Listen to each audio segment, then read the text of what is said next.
চলছে আইপিএল।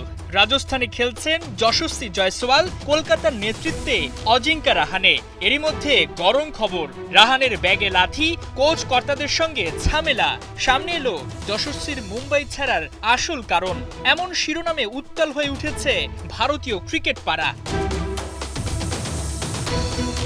দুর্দান্ত ব্যাটিং দিয়ে অল্প বয়সেই সবার মন কেড়েছেন ভারতীয় তরুণ ওপেনার জয়সওয়াল। কিন্তু এবার সংবাদের শিরোনাম হলেন নেতিবাচকভাবে, তাও কিনা তার থেকে ১৩ বছর বেশি বয়সের এক ক্রিকেটারের সঙ্গে ঝামেলা পাকিয়ে। ভারতীয় গণমাধ্যমের বিভিন্ন খবরে জানা যায় রাহানে জয়সওয়ালের মধ্যে কি হয়েছিল।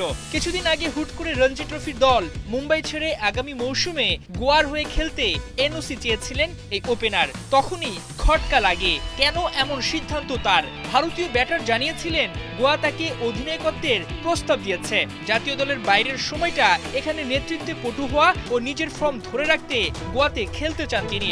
কিন্তু এমন কথায় চিড়া ভেজেনি। এত অল্পতে কেবল অধিনায়কত্বের লোভে দল বদলাচ্ছেন জয়সওয়াল, তা বিশ্বাস করেনি ম্যানেজমেন্ট।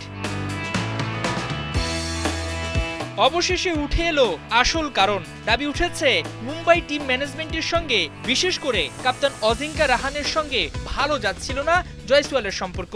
এর সঙ্গে রঞ্জি ট্রফিতে ম্যাচ হারের পর ঘটে অনাকাঙ্ক্ষিত এক ঘটনা। দলটির কোচ ও রাহানে প্রশ্ন তুলেছিলেন জয়সওয়ালের প্রতিশ্রুতি নিয়ে। এতেই ক্ষেপে যান তিনি, লাথি মেরে বসেন রাহানের কিট ব্যাগে। এটাই মূল কারণ হতে পারে বলে দাবি করছে ভারতীয় সংবাদ মাধ্যমগুলো। যদিও এ বিষয়ে মুখ খোলেননি রাহানে জয়সওয়াল কেউই। দুজনই খেলে যাচ্ছেন আইপিএলে।